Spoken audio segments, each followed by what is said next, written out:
The morning my husband tried to kill my baby, he smiled while handing me breakfast. Not just any smile. The soft one. The one I fell in love with. He stood in my office doorway holding a pale blue thermal container, expensive, polished, and warm to the touch. The kind of container people use when they want food to stay hot for hours. The kind you don't buy unless you plan carefully. "Happy anniversary, baby," he said. I cooked this myself. My stomach dropped. Because for 6 months, he hadn't called me baby, for 6 months, he hadn't looked at me like that. And for 6 months, I'd been waking up every morning with nausea so violent it left me shaking over the sink. I was 3 months pregnant, and he didn't know. Or maybe, he did. I sat there frozen while he walked in and placed the container gently on my desk, right beside my laptop and stack of reports. The lid released a wave of heat, and with it, a smell so strong my throat tightened instantly. Chitterlings. Slow-cooked. Spiced. Heavy. My vision blurred. If this had been me 6 months ago, I would have cried.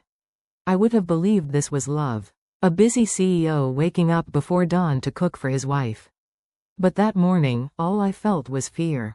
Because my body reacted before my mind could catch up. My stomach twisted hard. Sweat broke out on my neck. I pressed my lips together, swallowing back bile. "I already ate," I said quickly, forcing a smile that felt glued on. "Toast. I'm still full." He paused, just for a second, long enough for me to notice.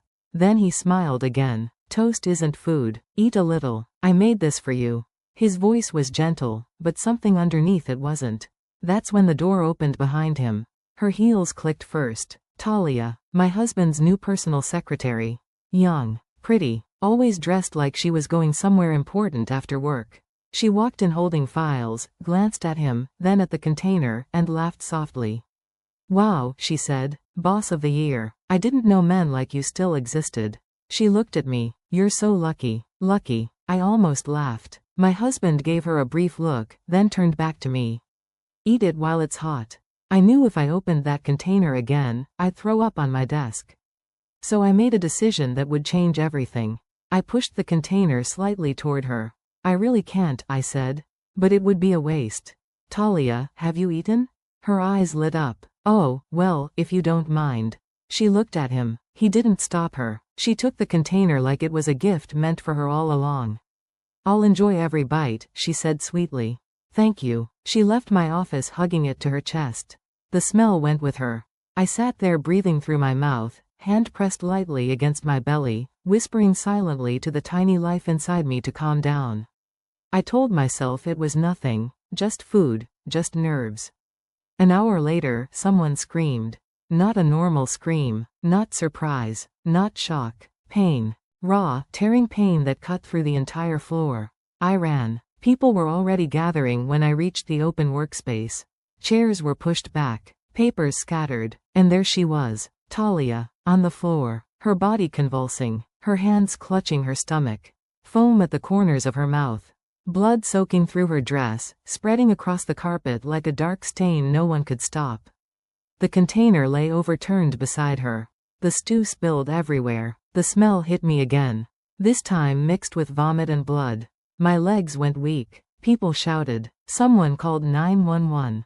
Someone cried. Then I felt it, that presence behind me. I turned. My husband stood frozen at the edge of the scene. He didn't rush to help her, he didn't ask what happened.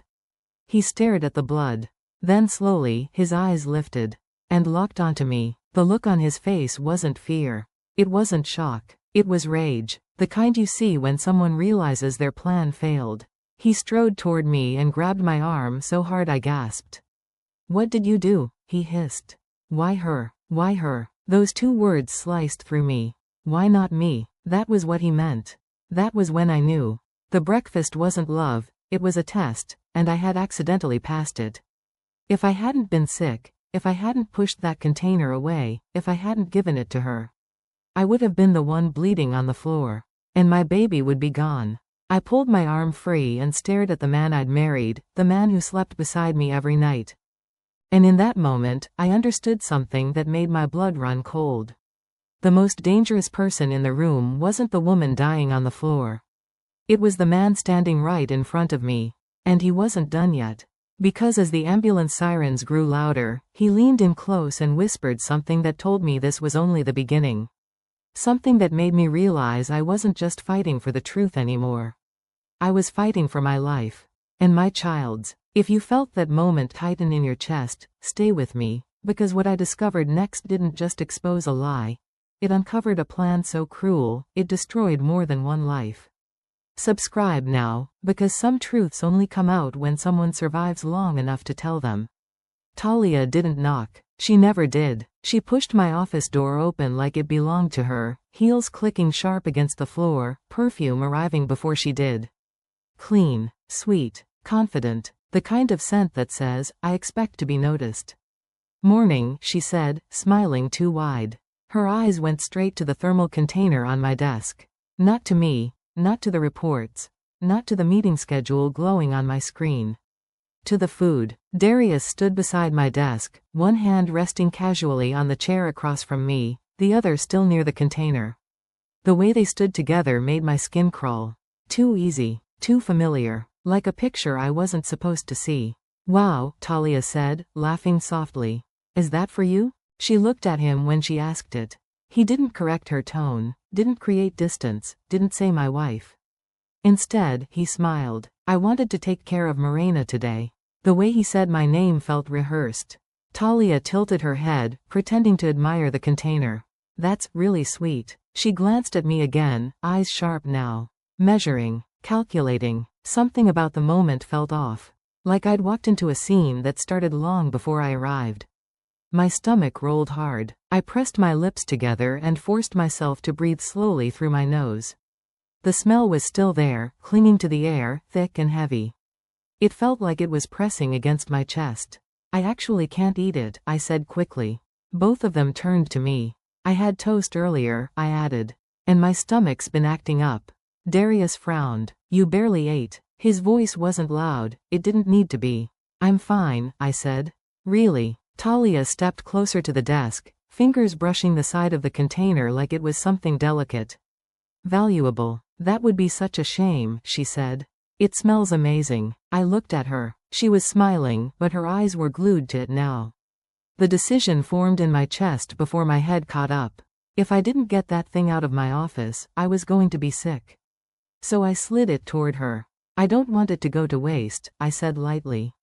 Have you eaten? Her face lit up instantly. Oh, well, if you're sure, she said, already reaching for it. She didn't look at me this time. She looked at him. He didn't stop her, didn't hesitate, didn't say a word. That was the moment something cracked inside me. She lifted the container carefully, like it was fragile, precious. Hugged it close to her body. Thank you, she said, voice soft. I'll enjoy it. Then she added, almost as an afterthought, you're lucky, you know. Lucky. She walked out, hips swaying, carrying that container like a trophy. The door closed behind her. The smell faded, but the room felt colder. Darius straightened his jacket. I'll check on her later, he said. I didn't answer. He didn't wait for one. He left my office without another glance, like the scene was done.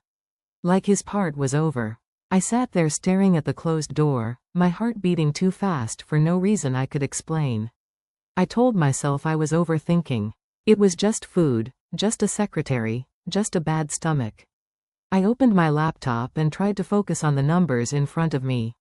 Revenue projections, cost breakdowns, clean, logical things that always made sense. But the numbers blurred. My hand drifted to my belly without thinking. 3 months. I had waited 3 years for this. 3 years of disappointment. 3 years of tests and tears and quiet prayers whispered into the dark when Darius slept beside me. And now, this. A knot of unease settled deep in my chest.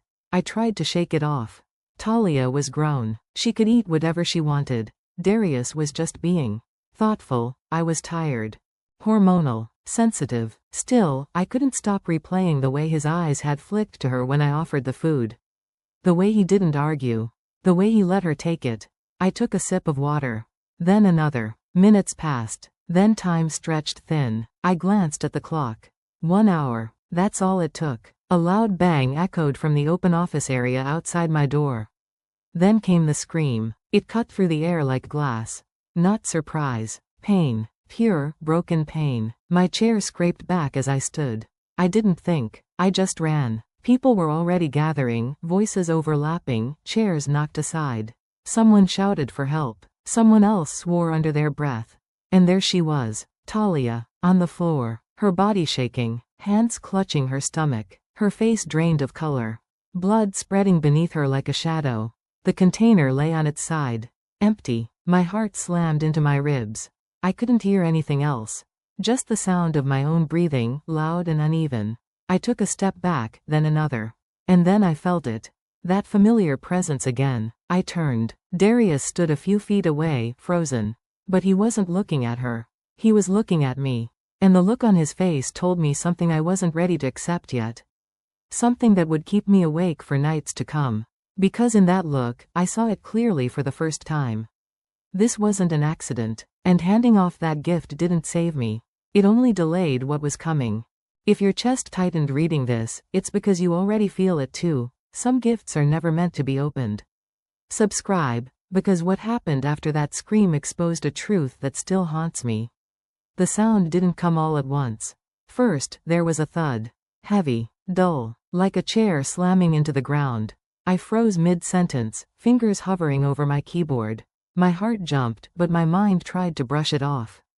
Offices are loud places. Things fall. Then came the scream. Not surprise, not shock. Pain. The kind that doesn't ask for help. The kind that rips through the air and drags everyone toward it whether they want to go or not. My chair scraped back as I stood. I didn't remember deciding to move. My body just did. People were already spilling into the hallway as I ran. Papers fluttered. Phones dropped. Someone yelled a name I couldn't hear over the pounding in my ears. By the time I reached the open office area, a crowd had formed. And in the middle of it, Talia. She was on the floor. Not sitting, not collapsed neatly. Writhing. Her legs kicked violently against the carpet. One heel had flown off. Her hands clawed at her stomach like she was trying to pull something out of herself.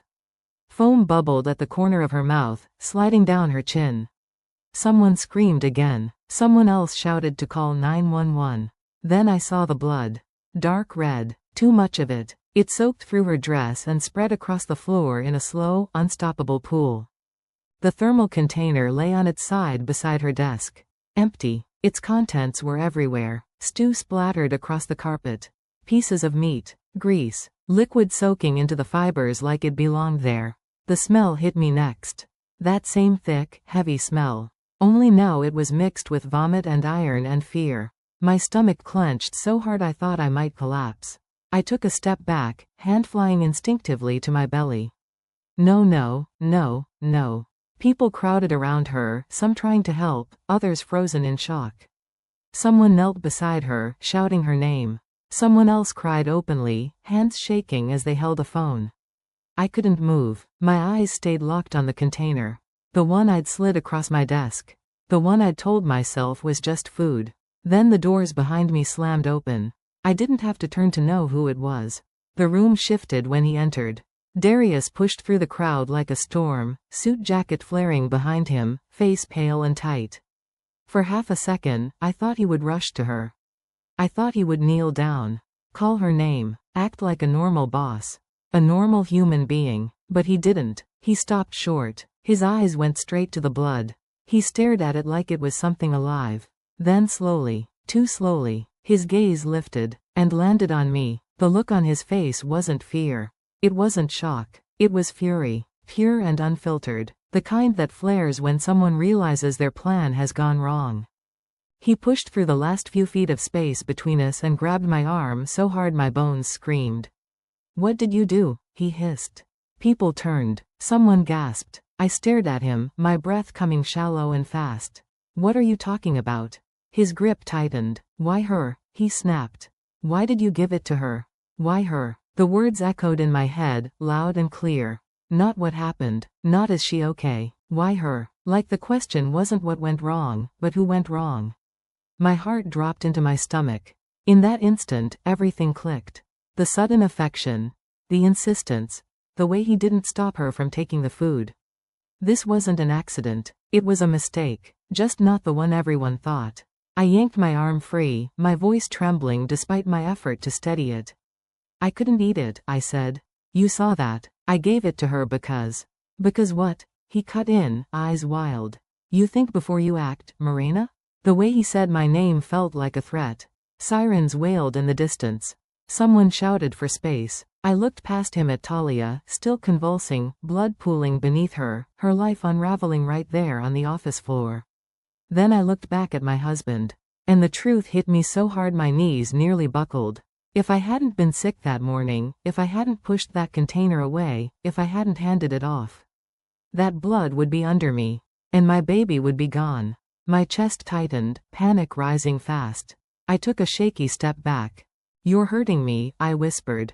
He released me abruptly, like he'd just realized there were witnesses. His face shifted, smoothed. The rage slid behind something colder. Paramedics burst in moments later, pushing through the crowd. They lifted Talia onto a stretcher, voices clipped and urgent. As they rolled her past me, her hand twitched. Blood dripped onto the floor. I felt dizzy. Darius followed the stretcher halfway, then stopped. Before turning away, he looked back at me one last time. And in his eyes, I didn't see guilt. I didn't see fear. I saw disappointment, like something valuable had slipped through his fingers. That look haunted me long after the ambulance doors closed. Because in that moment, I understood something I wasn't ready to say out loud yet. The scream didn't just split the floor. It split my life in two. And the man I married was standing firmly on the wrong side of it. If this chapter made your stomach turn, it's because your instincts are working. Some people don't panic when someone collapses. They panic when the wrong person does. Subscribe, because what I learned at the hospital turned fear into certainty, and certainty into a plan. Hospitals have a way of making everything feel unreal. The lights were too bright, the air smelled sharp and clean, and time moved in strange, broken pieces. I sat in a cold plastic chair in the emergency waiting area, my hands folded so tightly in my lap my fingers ached. My whole body was shaking, but I couldn't tell if it was from fear, shock, or the truth slowly pressing down on me. Darius paced in front of the double doors like a caged animal. He didn't look at me. Not once. He kept running his hands through his hair, muttering under his breath, stopping every few seconds to stare at the floor like the answers were written there. I watched him closely, because something about the way he was acting didn't sit right with me. He wasn't worried, he was panicked. Those are not the same thing. The doors finally opened and a doctor stepped out. Middle-aged, tired eyes, mask pulled down around his neck. Darius rushed forward immediately. Is she alive? He asked. That word again. She. Not what happened, not is she okay. Alive. I stood slowly, my legs weak beneath me, and joined them. The doctor looked between us before speaking. She's stable for now, but she suffered severe internal bleeding due to acute poisoning. The word hit me like a slap. Poisoning. My ears rang. Darius froze. His face drained of color. What kind of poisoning? He asked too quickly. The doctor hesitated, then answered carefully. The lab identified misoprostol in her system. I frowned. The word meant nothing to me. But it meant everything to him. I saw it instantly. His lips parted slightly. His jaw tightened. His eyes flicked away from the doctor and landed on me. Hard. I felt a chill crawl up my spine. That's an abortion drug, the doctor continued. In large doses, it causes violent uterine contractions and hemorrhaging. I felt dizzy. Police officers appeared down the hall, walking toward us with calm, serious expressions. The sound of their shoes against the floor echoed louder than it should have. Darius stepped back instinctively. One of the officers spoke first. We need to ask a few questions. Darius didn't wait. My wife did it, he said, pointing at me. Just like that. No pause, no confusion, no hesitation. I felt like the floor dropped out from under me. She was jealous, he continued, voice shaking but loud enough for everyone to hear. She knew my secretary was too close to me. She had the food in her office. She must have added something to it. I stared at him. I couldn't even speak. The officer turned to me. Ma'am? I swallowed hard. I didn't add anything. I didn't even eat it. Darius scoffed. Convenient. The word burned. The doctor cleared his throat, uncomfortable. There's more you need to know. We both turned to him. He looked directly at Darius this time. The patient was approximately 6 weeks pregnant. Everything stopped. The hallway, the lights, the noise. Pregnant. I felt my breath catch in my throat. Darius staggered back like he'd been punched. "No," he whispered. "That's not. The fetus did not survive," the doctor said quietly. I watched my husband's face collapse. He didn't look surprised. He looked destroyed. His knees buckled, and he dropped into the chair behind him, hands gripping the edge like he might fall through the floor. "No," he repeated, voice breaking. "No, no." It wasn't the reaction of a boss losing an employee's child. It was the reaction of a man losing something personal. Something his. The officer noticed it too. "So you were aware of her pregnancy?" he asked. Darius looked up sharply. "What? No. I didn't know." But his voice told a different story. I stood there watching him unravel, my heart pounding harder with every second. This wasn't just an affair. This wasn't just betrayal. This was something darker. I pressed my hand gently against my stomach, my fingers trembling. 3 months. My baby. The officer turned back to me. "We'll need to speak with you separately." I nodded numbly. As they guided me down the hallway, I looked back one last time. Darius was still seated, head in his hands. But when he sensed my gaze, he looked up. Our eyes met, and in his, I saw something that made my blood run cold. Not guilt, not grief, fear, the kind that comes when a plan goes wrong. When the wrong person eats the food. When the wrong woman bleeds. When the wrong truth comes out. That's when it hit me fully. The food wasn't meant for her. It was meant for me. For my baby. For the life growing quietly inside me while he smiled and said happy anniversary. My knees nearly gave out as the officer led me away. Because betrayal I could survive. An affair I could confront. But a man who could plan something like this. That wasn't a husband. That was a stranger. And strangers don't stop until they get what they want. As I sat alone in the small interview room, listening to voices echo down the hall, one thought repeated over and over in my mind. If I hadn't gotten sick that morning, I wouldn't be sitting here. And this wasn't over. Not even close. Some truths don't just hurt, they warn you, and when a man is willing to destroy life to protect himself, survival becomes strategy. Subscribe, because what I uncovered next proved this wasn't his first move. Just the first one that failed. They separated us like we were strangers. Not husband and wife. Not partners of 3 years. Just 2 people sitting on opposite sides of a truth neither of us could escape. I was led into a small interview room with beige walls and a metal table bolted to the floor. The chair was cold, the kind that makes you sit up straight even when your body wants to curl in on itself. An older investigator sat across from me. Calm, steady, the kind of face that had seen every version of a lie and learned how to wait it out. "Start from the beginning," he said gently. "And don't rush." So I didn't. I told him everything. How Darius showed up unannounced with breakfast. How the smell made me sick. How I never took a bite. How the container stayed on my desk, untouched, until Talia walked in. How I handed it to her because I physically couldn't eat it. I didn't add drama. I didn't guess motives. I didn't accuse. I just told the truth. Every word stayed the same no matter how many times he circled back. When he finished, he nodded slowly and left the room. I sat there alone, hands resting protectively over my belly, listening to the faint echo of voices down the hall. That's when I heard Darius. Even through walls, his voice carried. Loud, confident, too confident. "I cooked everything myself," he was saying. "From scratch. I'm very careful about my wife's food. I didn't let anyone touch it. I finished cooking, sealed it immediately, and took it straight to the office."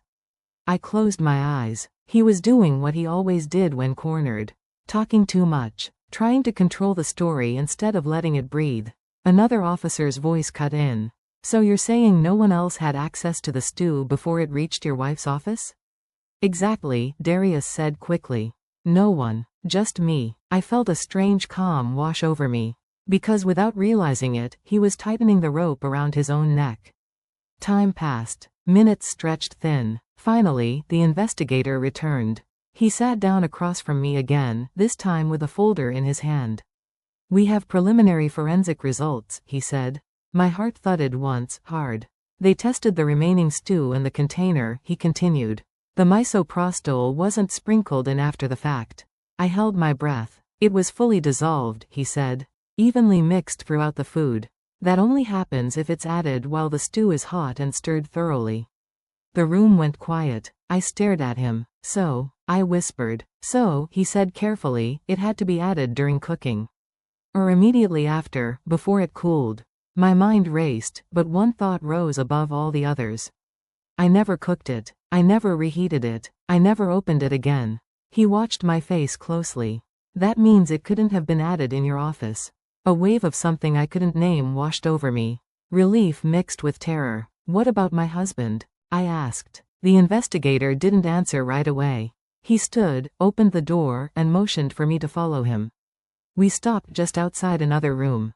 Through the narrow glass window, I saw Darius. Sweating now, hands shaking, the calm mask slipping. I don't understand, he was saying, voice rising. Maybe she added something when I wasn't looking. Or maybe the secretary took something herself. She was pregnant. She could've. The investigator pushed the door open. Sir, he said, firm now. Your story has changed. Darius froze. What? He snapped. You just said the drug might have been taken separately, the investigator continued.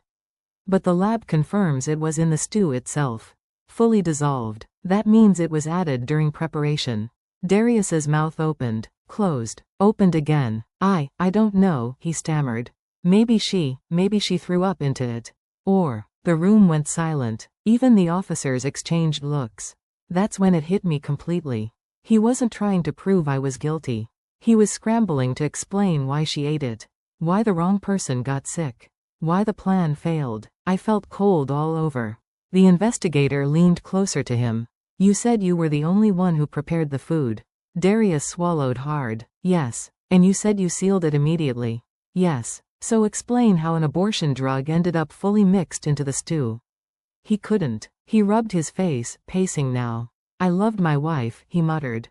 I would never hurt her. I laughed. I couldn't help it. The sound came out sharp and bitter. Every head turned toward me. You didn't hurt me, I said quietly. Because I didn't eat it. Darius looked at me then. Really looked. And the truth flashed across his face. Just for a second. Before panic took over. The investigator raised a hand. That's enough. We're done for now. They led Darius away, his shoulders slumped, his voice still protesting as the door closed behind him.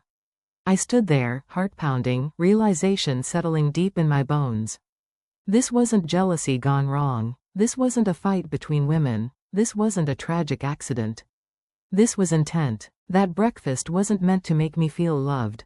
It was meant to make me miscarry. Cleanly, quietly, so he could walk away with everything. And the most terrifying part? If I hadn't gotten sick that morning, no one would have questioned it. As I sat back down, the investigator turned to me. You understand what this means, he said softly. I nodded. Yes, I whispered. It meant my life wasn't just in danger that morning. It still was. Because a man who plans something like that doesn't stop just because he failed once. Some men don't fear the truth, they fear exposure. And once they realize you see them clearly, they become desperate. Subscribe, because the next thing I uncovered proved he'd already started cleaning up his tracks, and I was running out of time. I didn't go home after the hospital. I couldn't. Every wall felt like it was closing in, every quiet corner too loud with thoughts I wasn't ready to sit with. So I went back to the only place that still made sense to me, the office. The building was buzzing. Whispers followed me through the lobby. Phones dipped. Eyes tracked my steps. News travels fast when blood spills where profit usually lives. I shut my office door and leaned against it, breathing hard.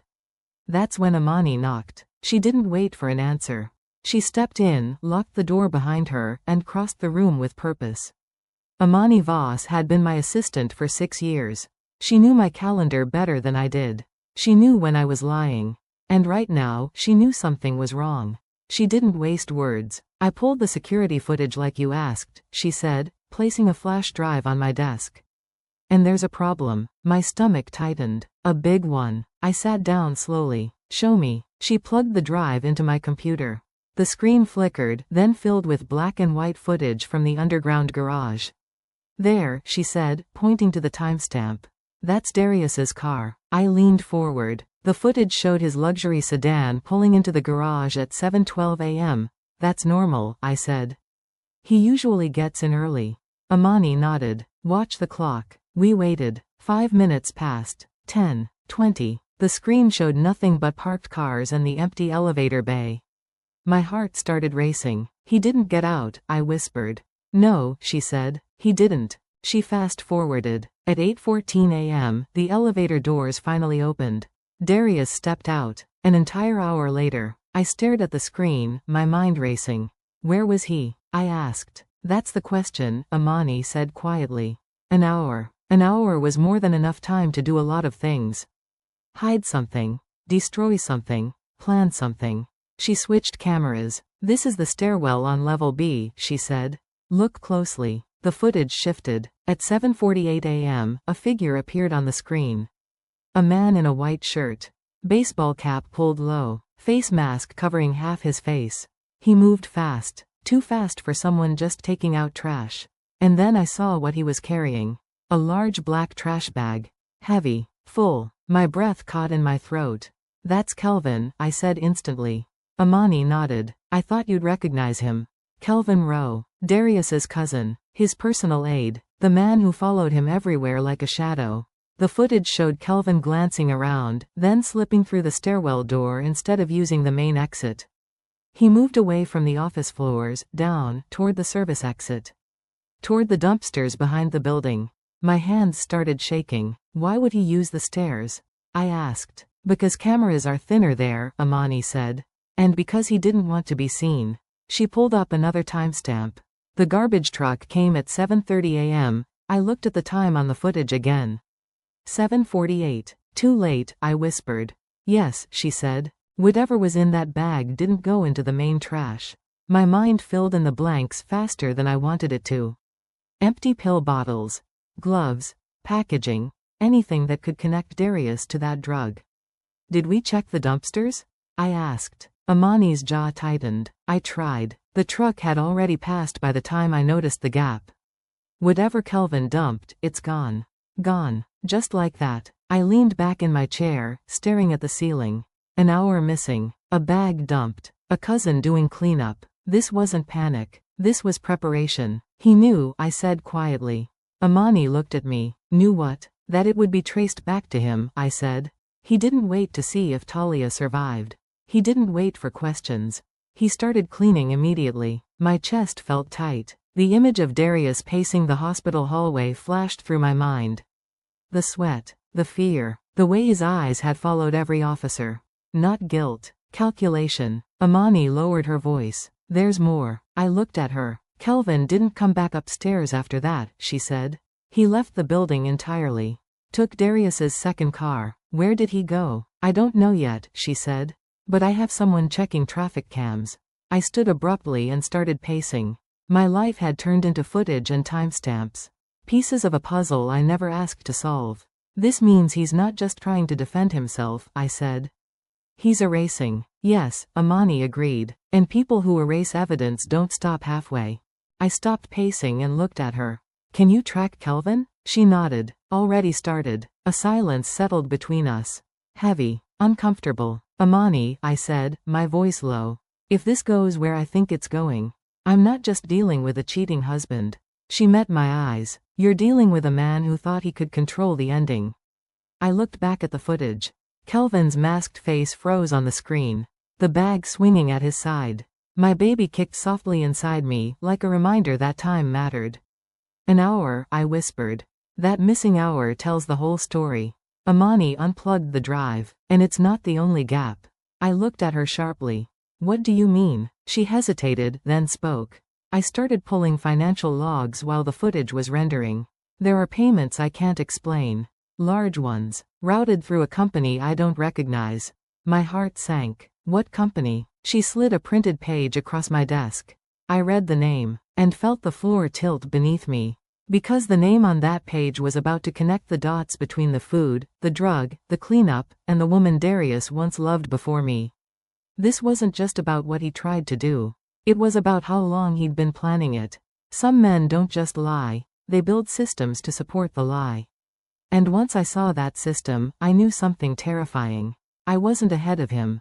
I was catching up. Subscribe. Because the next truth I uncovered didn't come from a camera, it came from money. And money never lies. Amani didn't come to my office that night. She called me instead. Her voice was low, controlled, the way it gets when she's trying not to let anger bleed through. "Morena," she said, "I need you sitting down for this." I was already seated, one hand on my belly, the other gripping my phone so tight my knuckles hurt. "Tell me," I said. "She doesn't live where she told you she lives." I closed my eyes. "Who?" "Talia, of course. She told HR she lived in a company dorm-style apartment," Amani continued. "Small, shared, cheap." "That was a lie," I said flatly. "Yes. She sent a file to my phone." I opened it immediately. The first page was a lease agreement. My breath caught. A luxury high-rise, floor-to-ceiling windows, gated parking, doorman, the kind of place I'd toured once and walked out of because it felt too indulgent. Monthly rent, $4,800. Paid in full, every month, under a company name I didn't recognize. My stomach tightened. "What company is that?" I asked. Amani didn't hesitate. "A shell." I scrolled. The registered agent was Kelvin Rowe, Darius's cousin, the same man with the black trash bag. My chest felt tight. "And the money?" Amani exhaled slowly. "That's the part that made me sick." She sent another document. Expense reports. Line after line labeled representation, client relations, miscellaneous travel. Thousands at a time, all approved by one signature. Darius. The funds flowed like a quiet river. From the company to the shell. From the shell to the apartment. From the apartment to Talia's life. Designer stores, private drivers, spas, restaurants with no menus, just prices. I stared at the screen. For months, Darius had told me we needed to be careful. That the company was tightening up. That we couldn't afford extras. I wore the same purse for 3 years. And she lived in a glass tower overlooking the city. She wasn't hiding, I whispered. She was being installed. "Yes," Amani said. "That's exactly what this looks like." I leaned back, the weight of it pressing into my chest. This wasn't an affair. This was a transition plan. A slow, quiet replacement. "Is there more?" I asked, though I already knew the answer. "Yes," Amani said softly. "And this part?" "I'm sorry." Another file came through. A photo. Grainy. Taken from a distance. Talia stepping out of a private women's clinic. Large sunglasses. Phone pressed to her ear. One hand resting low on her stomach. Timestamped. 6 weeks before the office incident. Before the scream. Before the blood. I felt something cold settle in my bones. "She knew," I said. "Yes. She knew she was pregnant." Amani's silence confirmed it. "She didn't collapse by accident," I continued. "She didn't take the wrong thing. She didn't wander into danger." "No," Amani agreed. "She walked straight into it believing she was safe. Because she thought she mattered." I closed my eyes and saw her smile again. The way she held the container. The way she said "you're lucky." She wasn't admiring my marriage. She was measuring it. She wasn't trying to steal him, I said slowly. She thought she'd already won. Amani didn't interrupt. She thought the pregnancy sealed it, I continued. That once I was gone, she'd step right in. A silence stretched between us. "She didn't know about you," Amani said carefully. I opened my eyes. "About my baby?" "Yes." That landed like a punch. "She thought the stew was for you," Amani added. Not because she cared. Because she thought it would clear the path. My throat tightened. Talia wasn't innocent. But she wasn't the mastermind either. She was a pawn who believed she was the future. I thought of the blood on the office floor. Of her hands clawing at herself in terror. Of the way Darius didn't rush to her side. He was willing to let her die, I said. And if not die, lose the baby. Amani's voice hardened. He already did. I swallowed. The truth was sharp and ugly. Talia wasn't competing with me. She was auditioning to replace me. And Darius had been coaching her the whole time. I hung up and sat alone in the dark, the city lights blinking outside my window like nothing had changed. I pressed my hand to my stomach. My baby kicked. Alive. Unaware. I let out a shaky breath. This wasn't jealousy. This wasn't rage. This was clarity. I finally saw the full picture. Darius didn't want a wife. He wanted a role filled. And when I stopped fitting the image he needed, when pregnancy complicated his control, he started shopping for a replacement. With company money, with lies, with poison, I stood up and walked to the mirror. The woman looking back at me looked tired. Pale, but her eyes were different now. Focused, steady. This wasn't about survival anymore. This was about exposure. Because if I didn't finish what had started, he would. And next time, he wouldn't miss. Some women lose everything before they understand the game they were placed in. I was lucky. I figured it out while I was still alive. Subscribe, because the next move didn't come from Darius. It came from someone who was about to realize she'd been set up to take the fall. I felt it before I saw him. That tight feeling in my chest. That instinct that tells you someone is too close. I had just reached my car in the parking garage. My hand was on the door handle when a shadow moved beside me. Morena. I flinched and turned. Kelvin, Darius's cousin. His right hand. The man with the bag. He stood too close, eyes darting around the garage like he was afraid the concrete pillars were listening. "Don't panic," he said quickly. "I just need a minute." I didn't answer. He pulled a thin folder from under his jacket and pressed it against my arm like he was passing off something illegal. "This will help you," he whispered. "And it'll help Darius too." That was when I knew. This wasn't help. It was a trap. "What is it?" I asked, keeping my voice steady. "A medical file," he said. "Talia's. And a receipt. Proof she bought the drug herself. Yesterday afternoon." I took the folder slowly. The paper inside was too clean. Too crisp. No creases. No wear. I opened it. A short report. Vague. Generic. The kind of thing you could print off a template in 5 minutes. Then the receipt. My stomach dropped. The ink was still dark. Fresh. Not faded. Not smudged. Not even folded. He LD it up to the light. Misoprostol. Purchase time. Yesterday. Pharmacy name spelled wrong. I almost laughed. "You expect me to believe this?" I asked quietly. Kelvin swallowed. "Look, this puts it on her.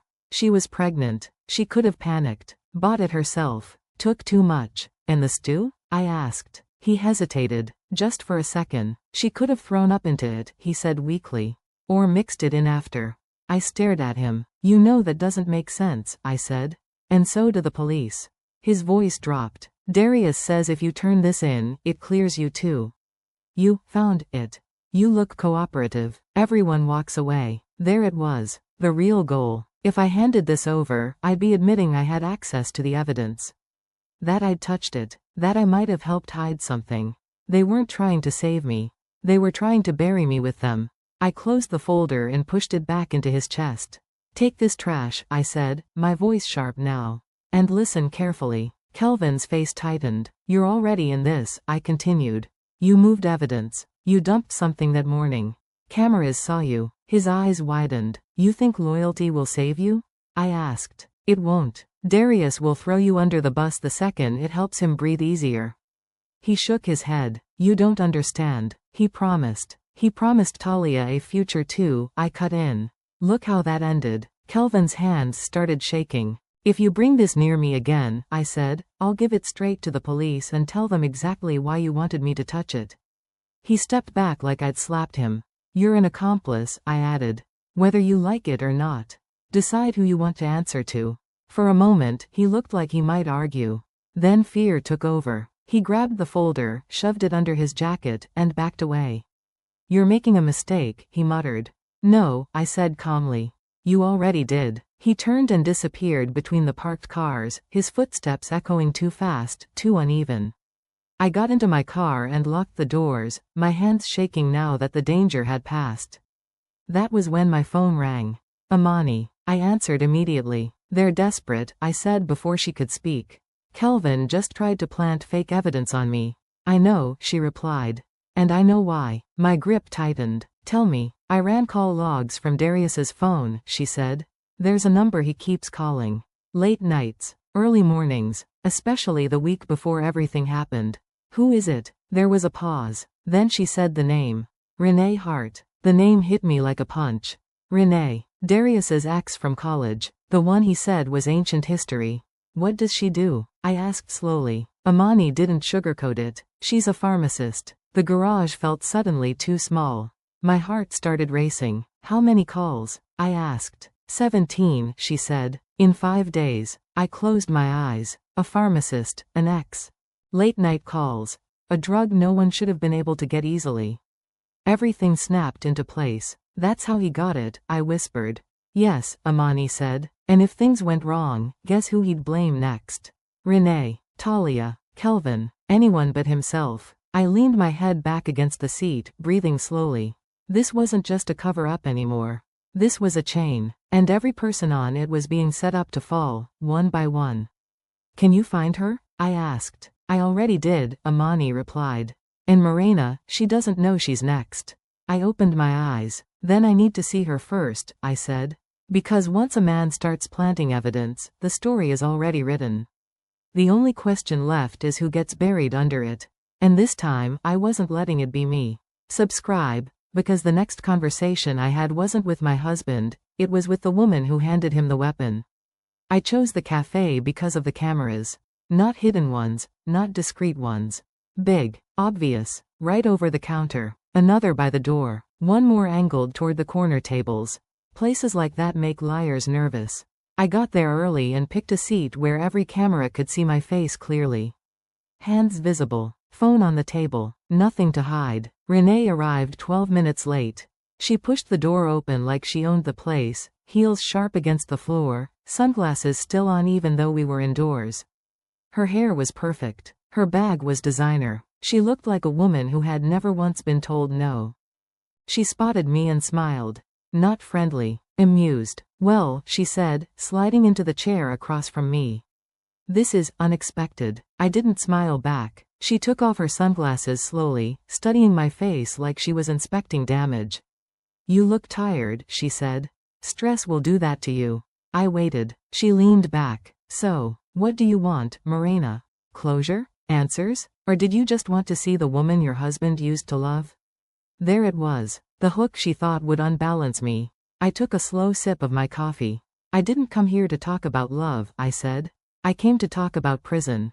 Her smile faltered. Just a little. I don't know what you think you know, she said lightly, but I'm a busy woman. If this is about Darius, you should take it up with him. I slid my phone across the table. On the screen was a still image. Grainy, black and white, but clear enough. Renee, Kelvin, an alley behind a medical supply office. Her hand extended, a small package wrapped in newspaper. Kelvin taking it, time-stamped, dated, her face drained of color. Where did you get that? She whispered. I leaned forward slightly, keeping my voice calm. That's you handing a restricted drug to my husband's cousin. 2 days before his secretary collapsed from poisoning. Her hand shook as she pushed the phone back toward me. You can't prove what's in that package, she snapped. I tilted my head. You want to try that argument in court? She opened her mouth, then closed it again. The barista called out an order.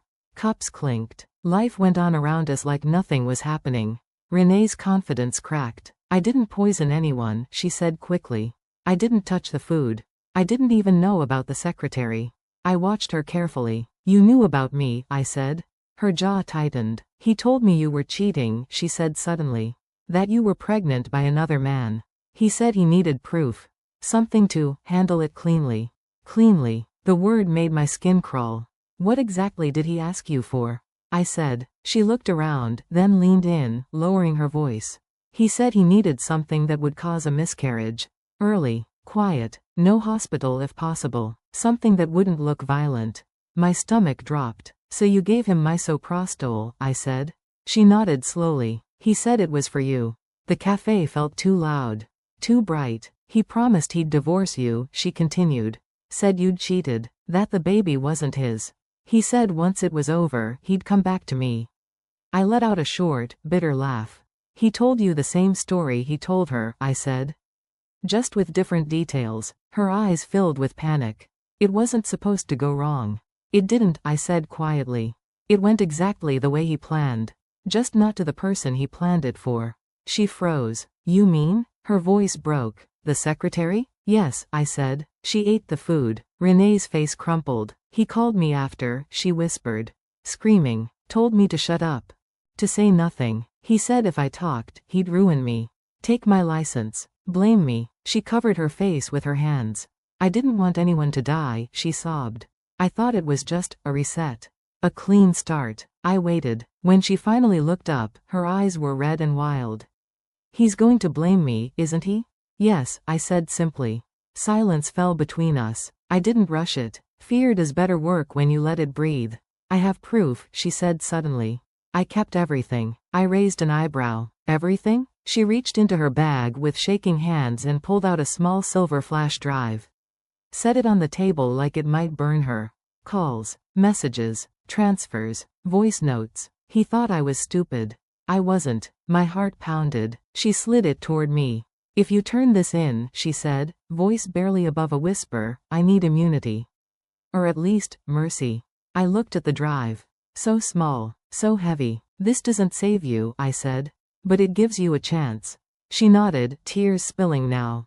I'll testify. I picked up the flash drive and closed my fingers around it. Renee flinched. What happens now? She asked. I stood. Now, I said, the truth stops being quiet.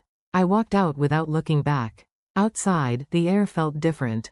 Sharper. Clearer. I sat in my car and stared at that flash drive resting in my palm.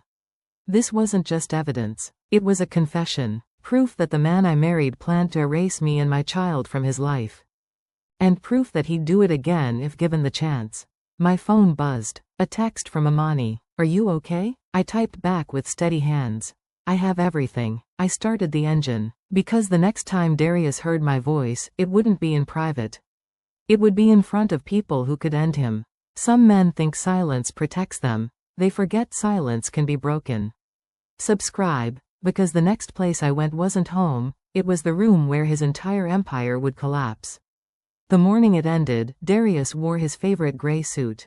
The one he saved for moments when he wanted to feel untouchable. I arrived early, not because I was nervous, but because I needed a moment to breathe in the space where my life had almost been erased. The boardroom was quiet when I walked in. Long table, leather chairs, floor-to-ceiling windows overlooking a city that had no idea what was about to happen.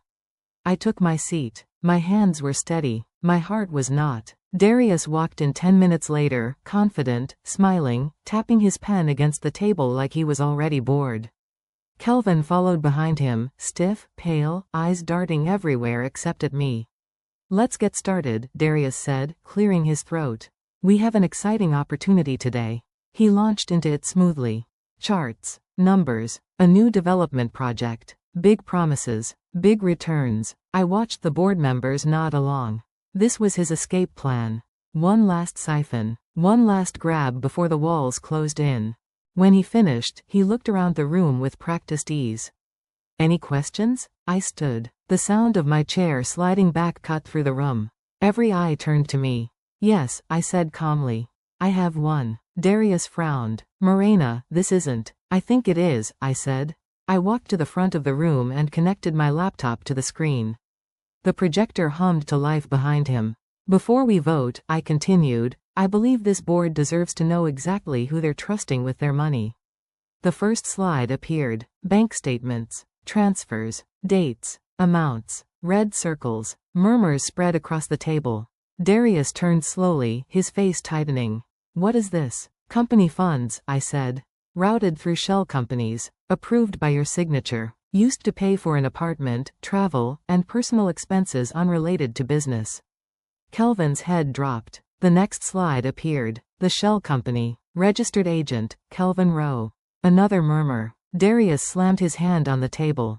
This is outrageous. You're twisting. I clicked again. A photo filled the screen. Renee. Kelvin. A package changing hands. The room went dead quiet. 2 days before a poisoning, I said. A restricted drug obtained illegally. Darius's face went white. That's fake, he shouted. She's lying. She's manipulating. I clicked play. His voice filled the room. Clear, cold, calm. I need something that causes a miscarriage. Early, clean, no mess. Gasps. One board member covered her mouth. Darius lunged for the projector cable.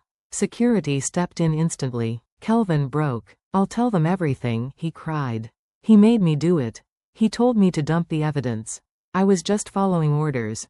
Darius turned on him. You traitor. The doors opened. 2 officers walked in. Darius Hale, one of them said. You're under arrest. The cuffs clicked shut. That sound, metal on metal, ended everything. As they led him away, he looked at me one last time. Not angry. Empty. Like he finally understood he'd lost control. I didn't speak. I didn't need to. After the room cleared, the board sat in stunned silence. The chair cleared his throat. Morena, we need leadership. Immediately. I nodded. I'll serve as interim CEO. They voted. Unanimous. The divorce followed quickly. Paperwork. Signatures. No tears. I gave birth months later. A healthy baby. A safe delivery. A future that almost didn't exist. The company stabilized. Stocks recovered. Trust returned. One evening, as I held my child and watched the city lights, my phone buzzed. Kellen Pierce. A business partner. Kind. Patient. Never rushed me. Dinner this weekend? No pressure. Just quiet. I smiled. For the first time in a long time, the quiet felt safe. Some endings are loud. Some are quiet. But the strongest ones happen when a woman chooses herself, and survives long enough to tell the story. If you stayed with me till now, it's because you understand this wasn't just revenge. It was justice. And sometimes, justice looks like peace. Subscribe. Because not every woman gets a second chance, and the next story might be the one that saves someone else.